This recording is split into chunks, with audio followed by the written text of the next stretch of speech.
Welcome to Insights in Sound, where we talk to the people behind the scenes, behind the technology, and behind the music. People you may not know, but you should.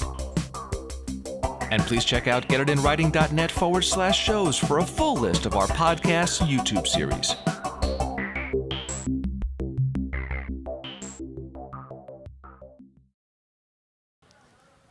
If I knew then that being on time was late, then I would have already been early. What? The hell are you talking about? That is not for us, no. We have absolutely no...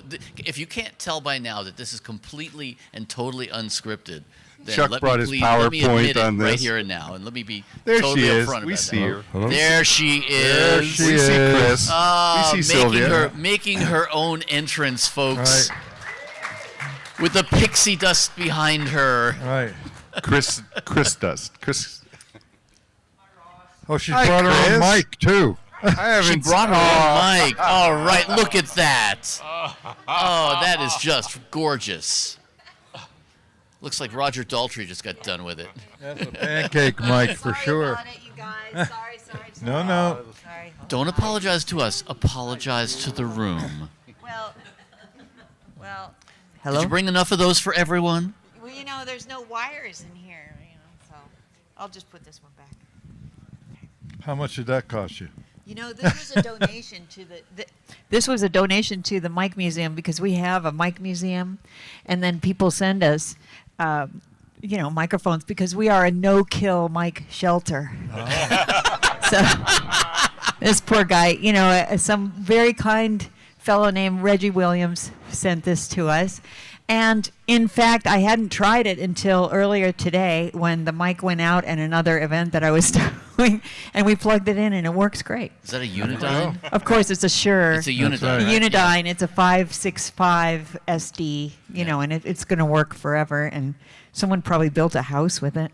Well, people work really hard on those lo-fi plugins that make mics sound That's like true. that. So. Well, when I did artist relations for Shure in Europe, we used to give Daltrey's people a case of 58s for every week of the tour. Oh. We finally just gave his guy his own mandrel to just hammer them back out again. Because they go through them so quickly. But I've seen them looking like that. I think that you can, go to Shure and they have replacement They screw do. on. Yeah, now they do. Yeah. Right. In which I should probably get a whole case of them. I was Look at this miking group. We got this group miking here. a This is glass with beautiful. water in it, tapping on it like this, and the microphone fell out of the right into All right. the glass of water. Well done. I shook it off, and it still works. Of course. The problem is Chuck thought that was immersive mixing. Oh! Okay, we've got our bad jokes off to a great start here, We folks. knew that we could get the joke out of Frank. Oh, man. Wow. Okay, I guess I better get this sort of under control. No. Nah. Okay, so theoretically, and this is, as you can tell, completely unscripted here, but theoretically our conversation today is going to focus on if I knew then what I know now. Now, that can be taken in a whole lot of different ways, and I hope it will be. There's everything from, wow, if I had had this piece of equipment back then, I could have done this.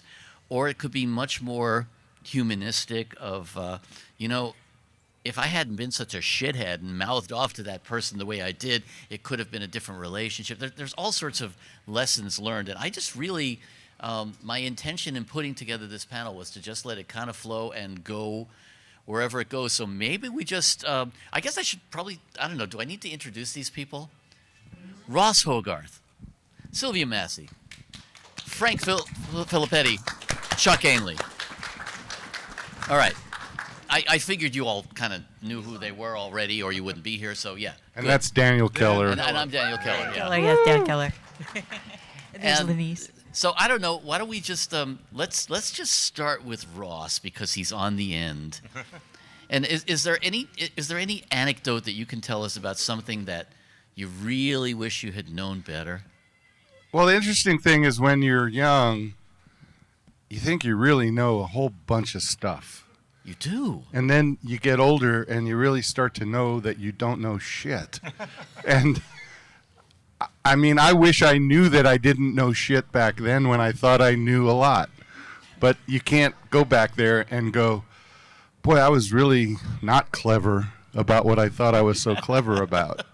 And I mean, I'm making fun of it, but it is true. It's like we were talking earlier about, just, sometimes experience just gives you, like, you start to know what you don't know.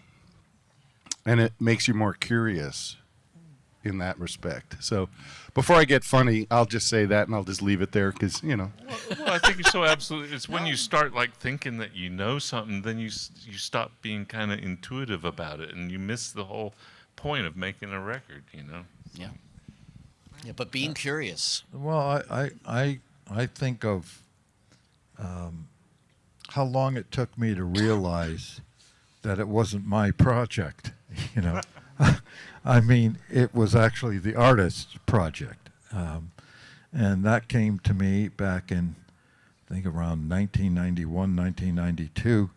I was working with a band called Survivor.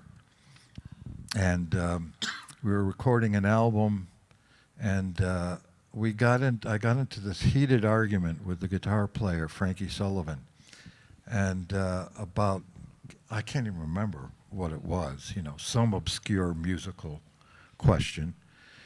And at some point, Frankie just turned to me, he says, Christ, he says, if this album isn't a hit, you're on to the next project and the next project and so forth, and no one will even hear about this album, and you're just continuing your career. But if this album isn't a hit, there's no more my career.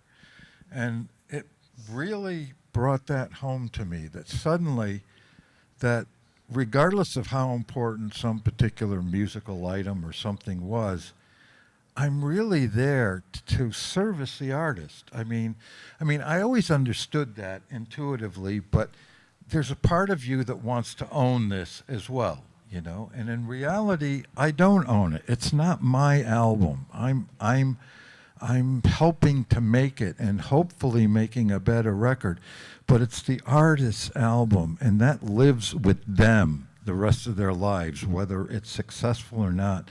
And for me to be arguing over some obscure musical point and creating a problem over it is ridiculous. I mean, it doesn't belong to me. It belongs to them, and I should be there supporting them and their vision of what this album is. Not that I can't contribute, but it's not mine. I wish I'd have known that earlier. And along that same line, it's important to know that there are no bad ideas, and for goodness sake, if you're working with a client and they have an idea and you really, just don't say no. Don't say that's ridiculous. Try their ideas, and maybe they'll try yours, And so never say you can't do something. Really make an effort to bring the artist's idea to life. And how many times have you said no and then later realized that was stupid? Oh, it was, because they were right. The best bit is when somebody comes up to you and tells you how great something was that you hated. like Sylvia took the words out of my mouth, because that was a big mistake I made a long time ago. I was producing a record, and these guys would come up with ideas, and in my mind, I would be like, well, that's going to take a lot of time. And so when you say no, you take all the air out of the room. Right. It just sucks all the air out of the room. And it basically says, like, I don't trust you. And now the artist flips that back on me, like, well, we really don't trust you if you don't trust us. And then all the trust is gone, and you've sucked all the air out of the room. And so I learned that you got to say yes, but again, sometimes these ideas, like my first thought is like, that's going to be like a pain in the ass to do, and it might take a lot of time. So the deal is, like, now that's where we have, hopefully some skills to like do it as fast as possible, at least because the speakers don't lie. At least that's in my experience. The speakers just don't lie. We could take way longer trying to explain why it doesn't work. Yeah. And you could already have gotten the idea across. And then they listen to it and realize, oh, yeah, that was a stupid idea. Or we might listen to it and go, wow, that's a fucking great idea. Yeah, I would never, more likely. So that, yeah, you took the words out of my mouth. Because that's one of the biggest mistakes that I made early on was just like being like, well, no, we're not going to try to do, no. And then all the air's gone. Well, you're treading this fine line between wanting to help direct the process as the producer, but at the same time wanting to be on a peer level from the creative standpoint. And it's like, Well, and sometimes there are requests, let's say, from the artist. Mic up there. What's that? You put the mic up by your mouth. you have a microphone. Here? That's it. Really? That's audio people. Jeez. There are some, I've been telling singers to do that for years, but I guess I never rubbed off. And then make sure you cup your hand around the... Yeah. And point it towards the speaker. Exactly. Now you're That's always a good thing. you're getting the hang of it. Okay. So, but I remember working with Foreigner back in my early days, and we'd be mixing something, and I'd say, so what do we do with this? And this synthesizer or this guitar, he'd say, I can't really tell you, but I don't want it to sound like anything you've ever heard before. Well, Never heard that before. That's a pretty, wide request. Can we narrow that down like a few percentage points? But that would be, some of these artists, I don't know what it is. I just don't want it to sound like anything else anyone's ever heard. And so for me, it's like, all right, what do I do with that? But you realize that at the time it's a little aggravating, but people like Mick Jones or Phil Ramone or folks like that are actually pushing you beyond your comfort zone.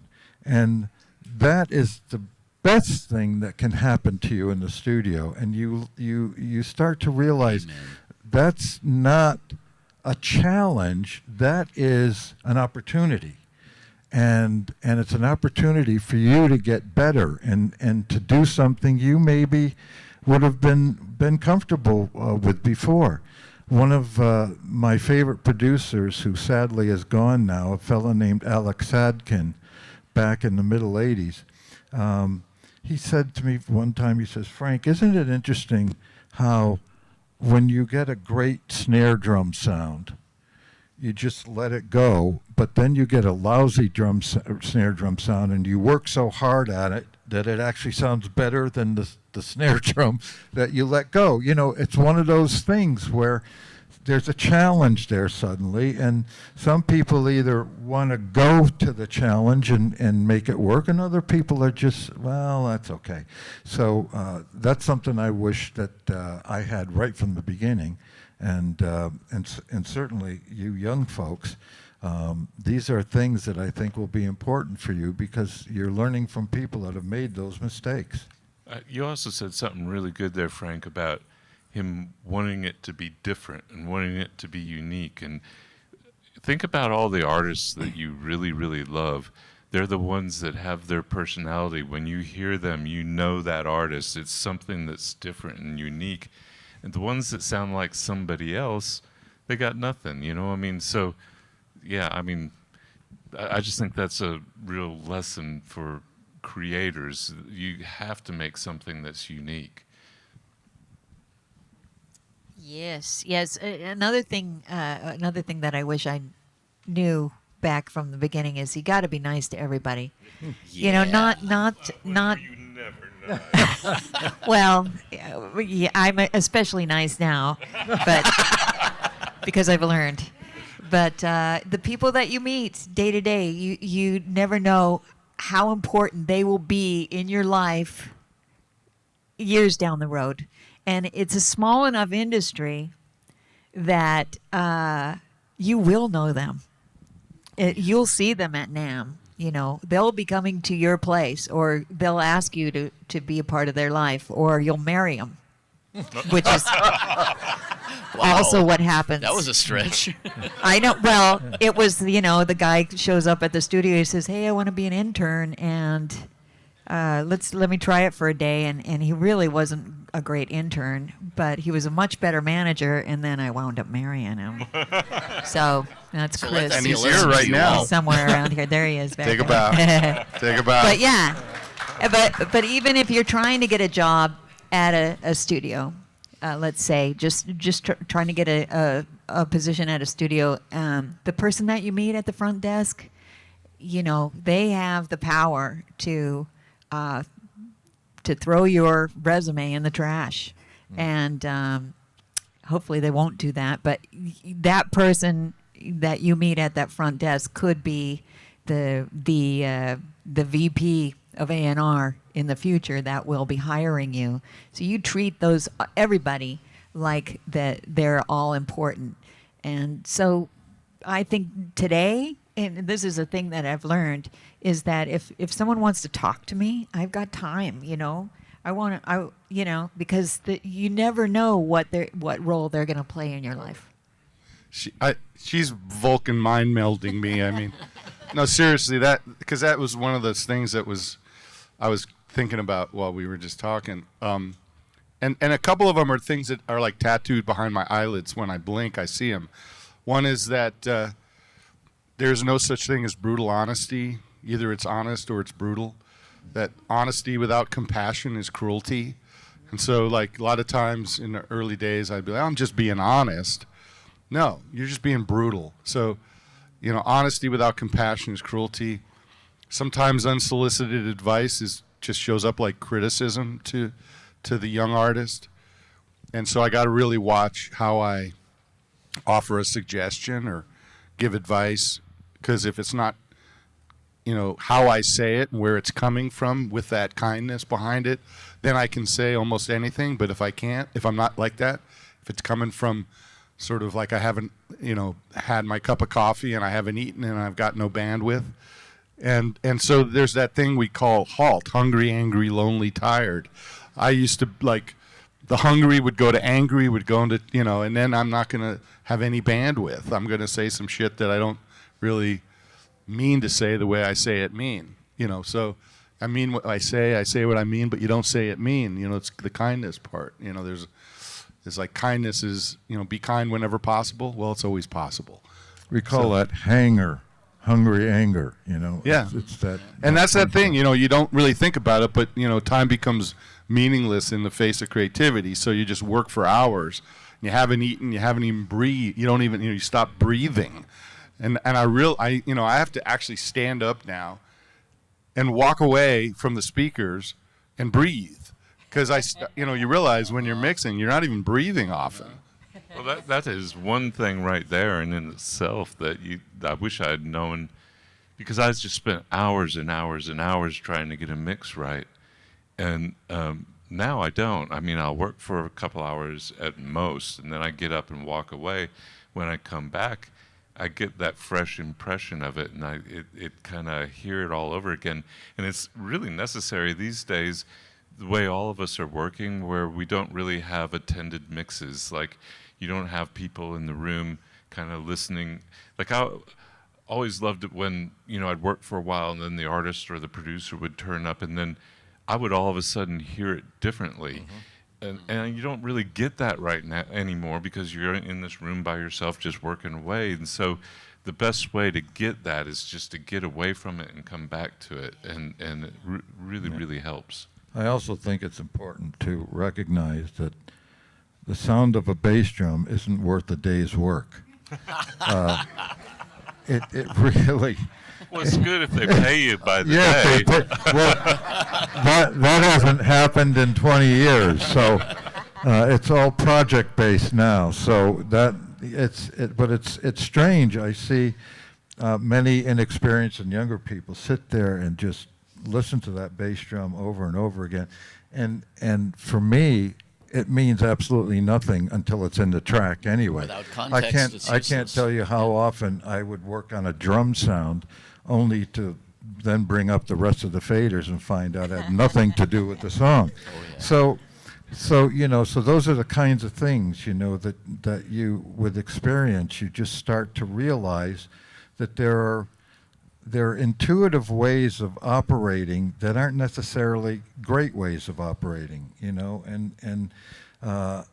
I mean, at the time it seemed anti-intuitive to put all the faders up and start working that way, but now I know that's the only way for me to get a decent mix without at least wasting time doing other things. So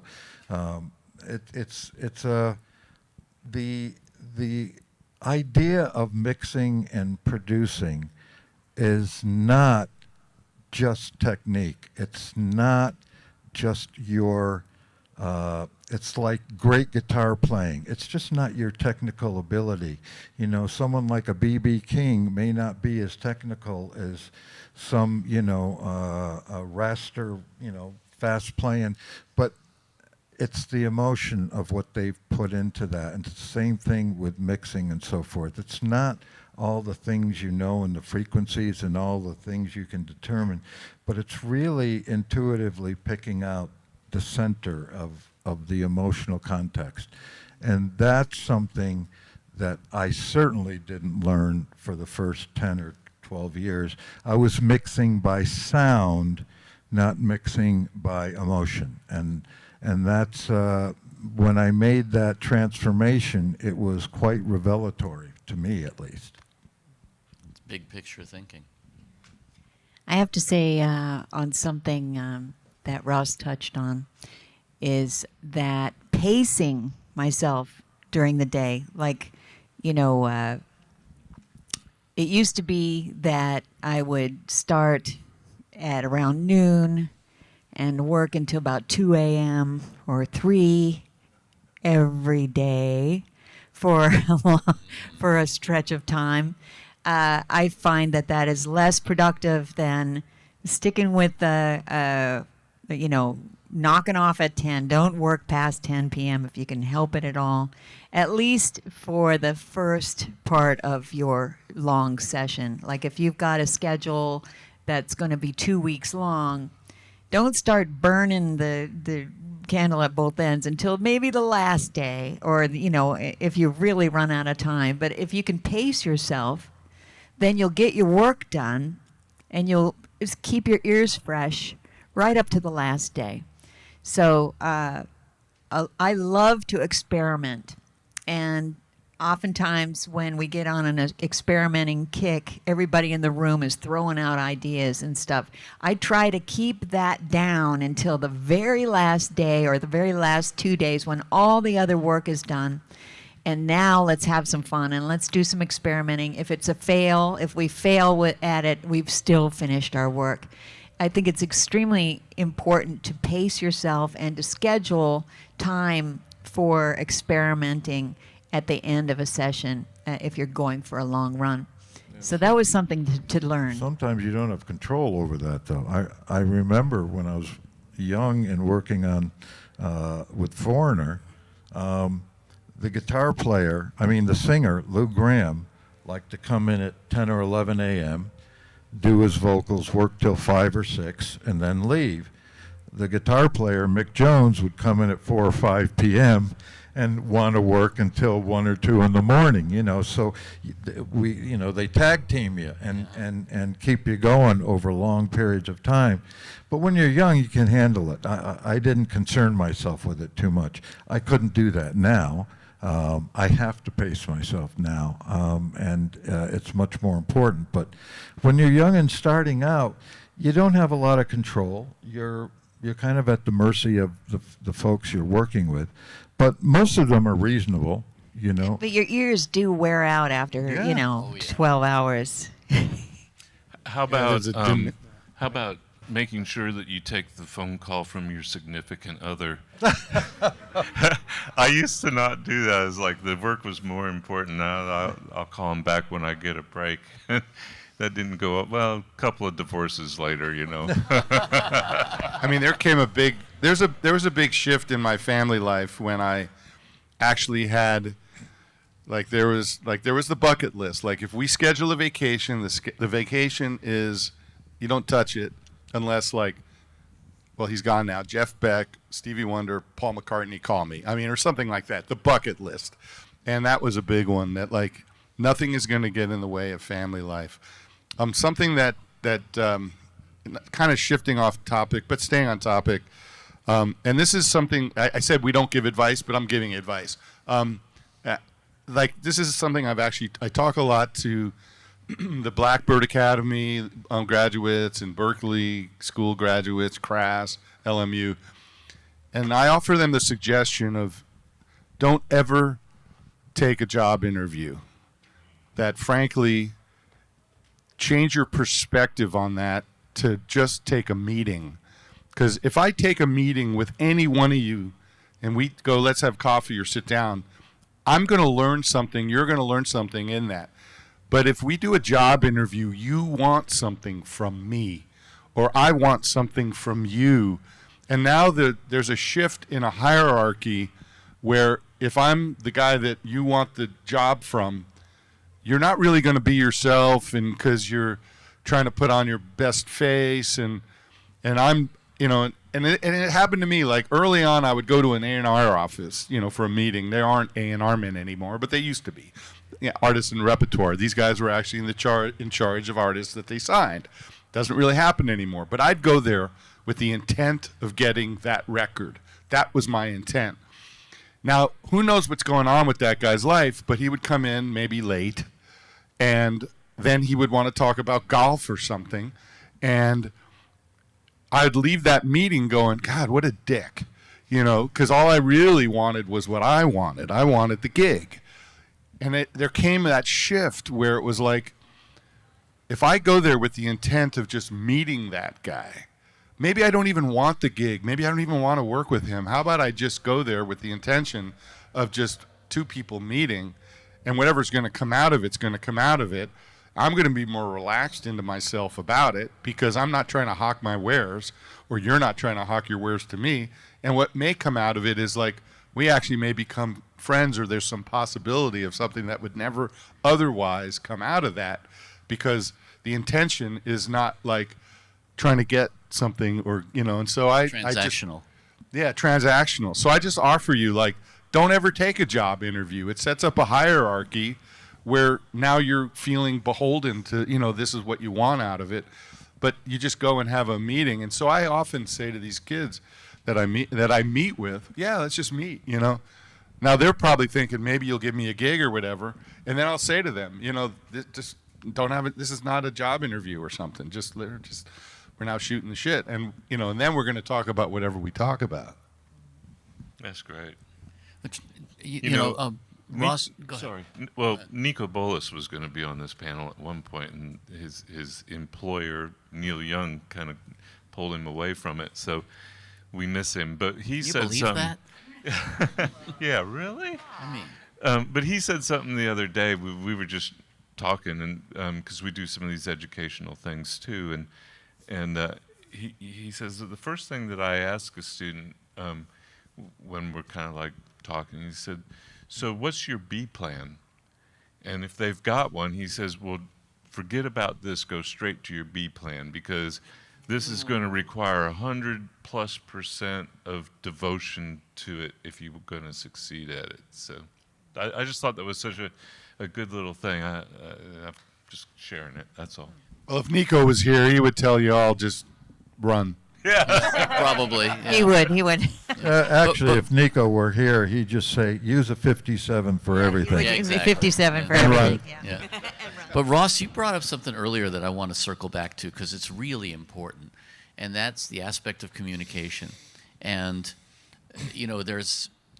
I think the big point here is that the answers you get and the response that you get is directly correlated to how you ask the question. Mm-hmm. And I think it's so important to be conscious of our language choices, our communications choices, and that's something that I wish I had known a long time ago. Well, in the studio, you just got to be a good hang. There's just no doubt about that, because this is a people service, and so for them to want you to be a part of their session, you got to be someone that they want to hang out with in some way, and that you should tolerate their eccentricities as well as you can. Eccentricities. Some of these artists are very eccentric. Yeah. Well, that's the other part of it too, is that you don't. It's not just that you have to be a good hang with just anybody, but you're being a good hang with people who are probably eccentric, and we're all involved in a creative endeavor, which is eccentric by its own nature, right? Well, and I always have this comment always in the back of my head, which is, I know I live in my own little world, but people like me there. Stay in there and don't come out. So, and the concept there is just that I have such tremendous respect for these artists. People sometimes say, how do you deal with Barbra Streisand or John Waite? Or how many times have you said, I'm working with this? Oh my God, how is, and it's these, many of these artists are incredibly creative. They do not suffer fools gladly. They absolutely don't want their time wasted. If you're trying to bullshit them or you're trying to waste their time or whatever, they're going to call you on it. They're not going to put up with that shit. They don't need to. And the thing is when you're dealing with artists, one, you have to totally respect them, but also you have to be their peer. If, as Ross was talking about a job interview, well, it's the same thing when you're the engineer or producer and you have an artist who theoretically has all the power. They hold your career in their hands, but I have to view them as a peer. I can't deal with Carly Simon or James Taylor on a hierarchy like, oh God, he's so much more talented than me. I have to view him as, I belong here, and that's the only way to get through this stuff, because you're being, there are pot shots taken you all the time. There are thousands of decisions you have to make every day. If you're questioning any of that stuff, and it's not going to work, what's the term? Never let them see you sweat. You go in there, and you're one of. They've asked you for a reason, okay? And so you are now a peer, and you treat each other equally. And so that's when I'm communicating with artists. To a degree. Yeah. Huh?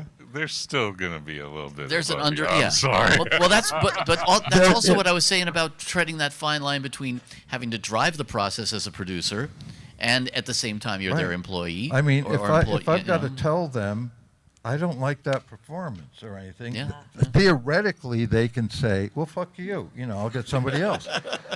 Right? But on the other side, you can't be reticent. You can't be afraid of them. Exactly. And that's that comes down to how you say it. There is definitely a line you don't cross with an artist. You I've go never to found there and then, oh really?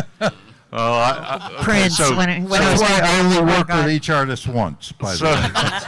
I've never done a repeat situation, but I'm learning. I was doing.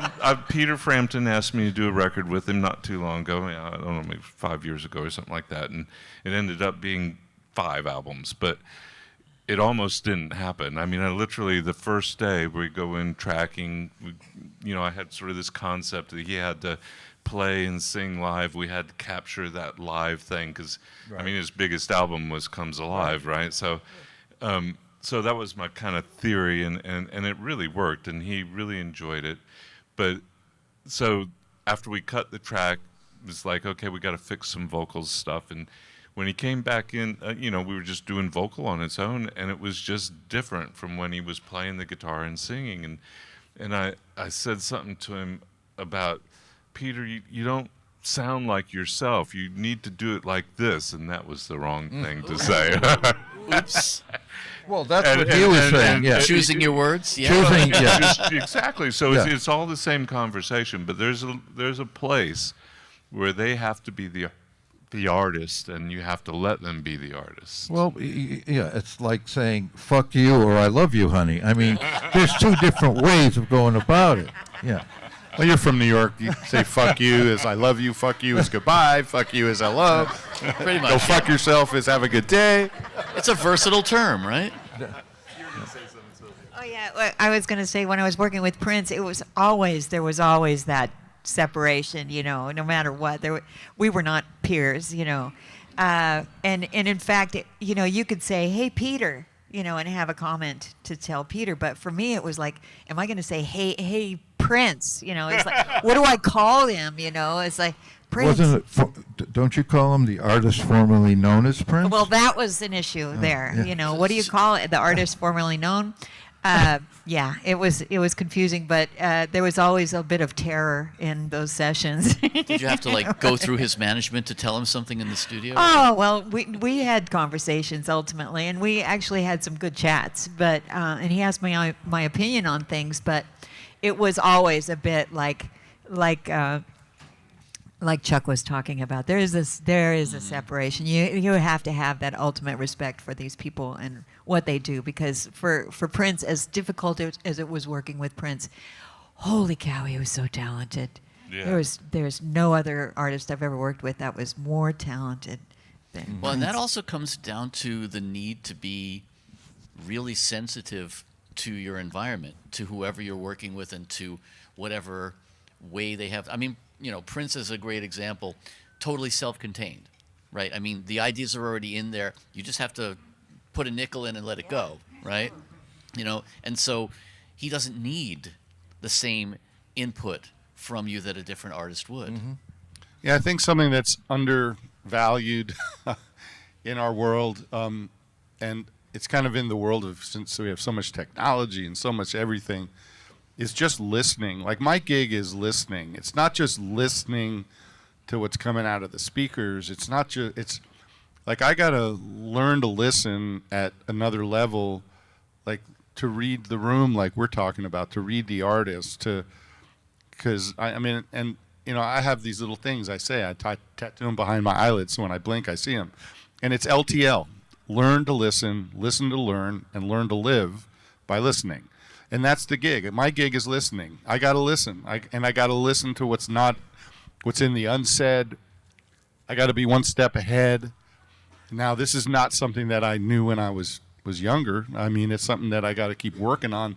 It's that part of me that starts to know what I don't know, and so I better work on the part that I don't know. You should start writing this stuff behind your eyelid down, because that's really good stuff. It sounds really man. painful, Like, though. That'd be a good book. Yeah. But it's these things that, like, the listening part of the gig is really important, and that part means what I say. Then I can pause long enough not to say something that I regret saying, because that's a big part too. When it's out of my mouth, it's out there. You can't take it back. You got to learn how to say I'm sorry if you say something that. But being able to pause long enough not to say some shit you regret, but really being able to, like I said earlier, about being honest and being compassionate about it. Recently, I made a record with Edgar Winter, who is an incredibly sensitive human. He's just unbelievably sensitive. You can't write and be Edgar Winter and basically legally blind, and his ears are like, his level of listening is beyond anyone that kind of I've ever worked with. I was around Ray a little bit, and he's like, Ray was next level too. Ray Charles would mix his own, he'd like push you out, get out of the way, man.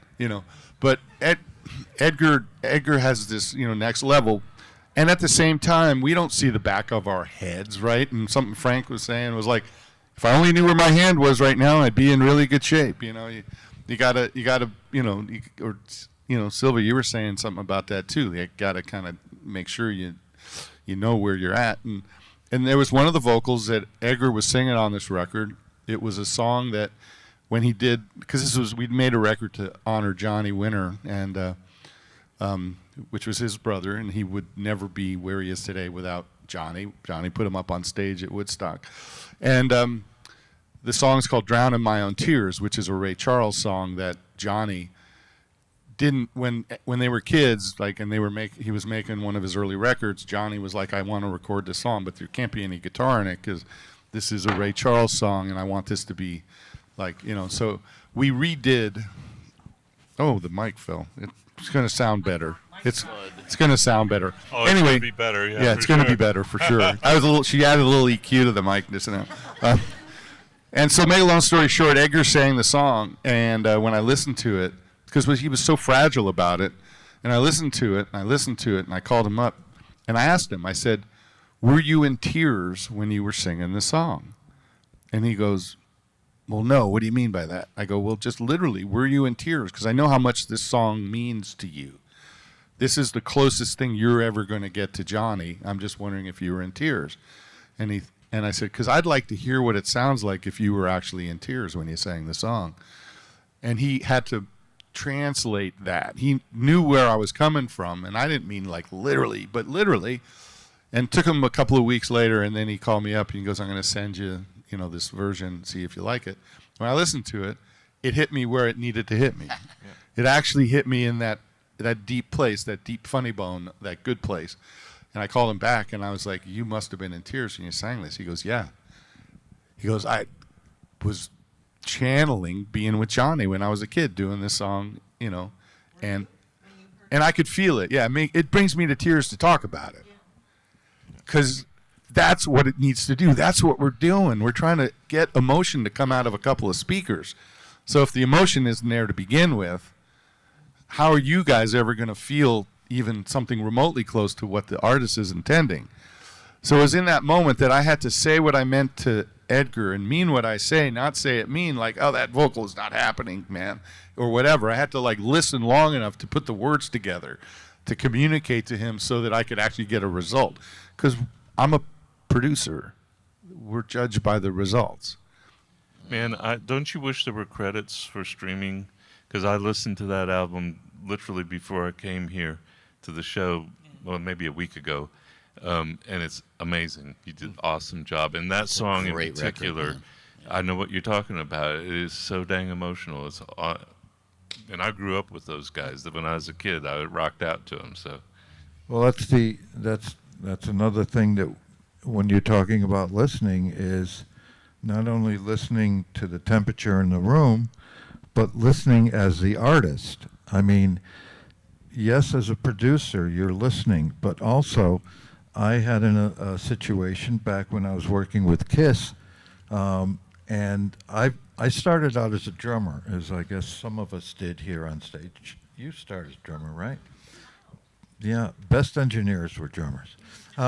Anyway, I started out as a drummer, and one of the things, I can go anywhere, anytime. I'm really good at getting drum sounds, but also hearing what's wrong or not, because I listen like a drummer.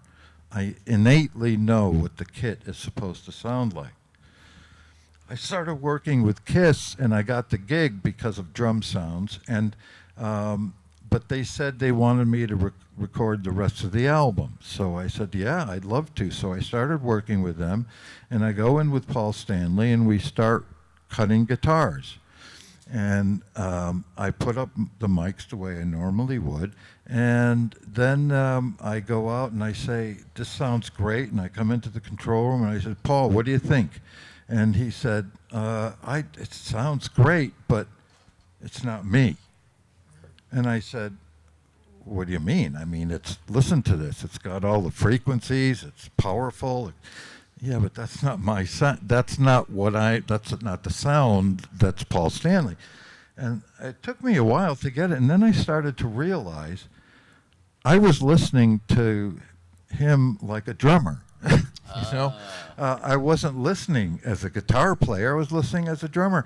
And I suddenly realized, and this informed the rest of my career, really, because this was early on, that a vocalist hears themselves in a totally different way than an objective listener.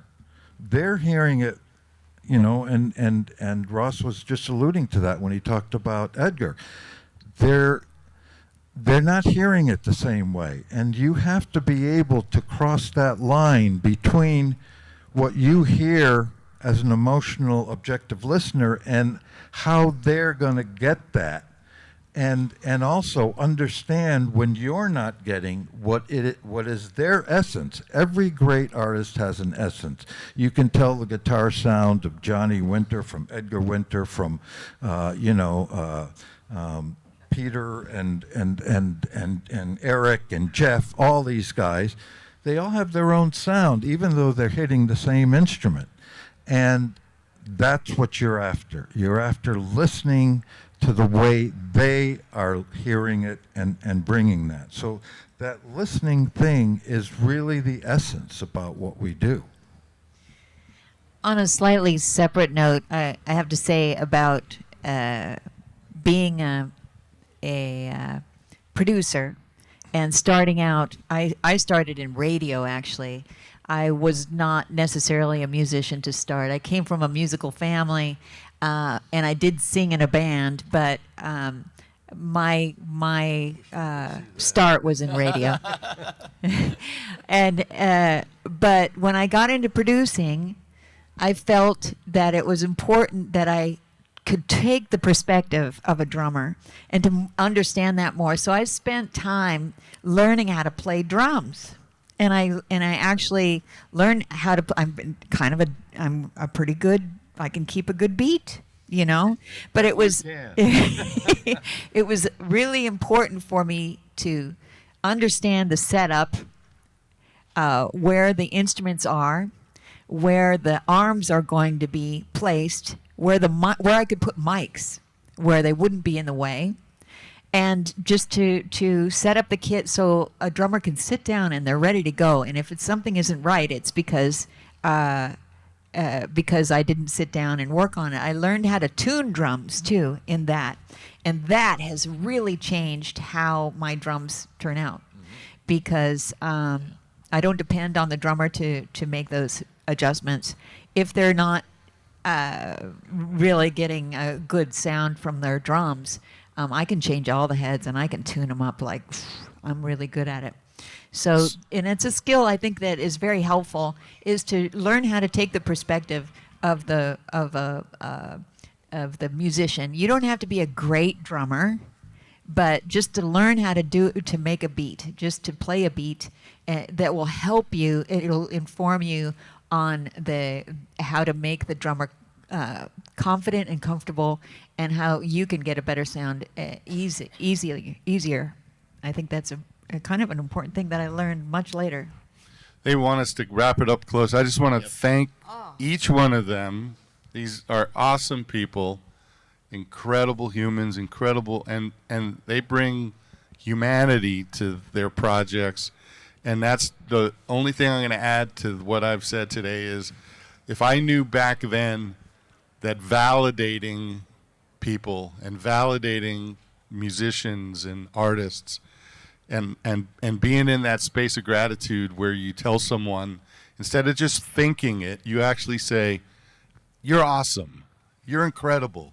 That was incredible. That was great." Instead of like thinking it and going, "Well, I don't want to blow smoke up their butt," or "I don't want to." No.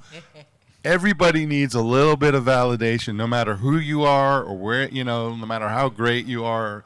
Probably the people that I've worked with, the only time I'm going to name drop, like Eddie Van Halen, he actually needed to be told that was incredible, because in his mind he was more about that kind of sucked.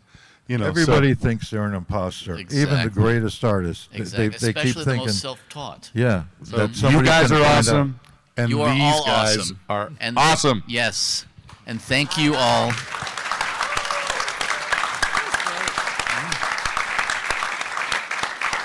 Good topic. I like the topic. And thanks to you all for being here. Hey, great topic, Dan. I really enjoyed that. That's a very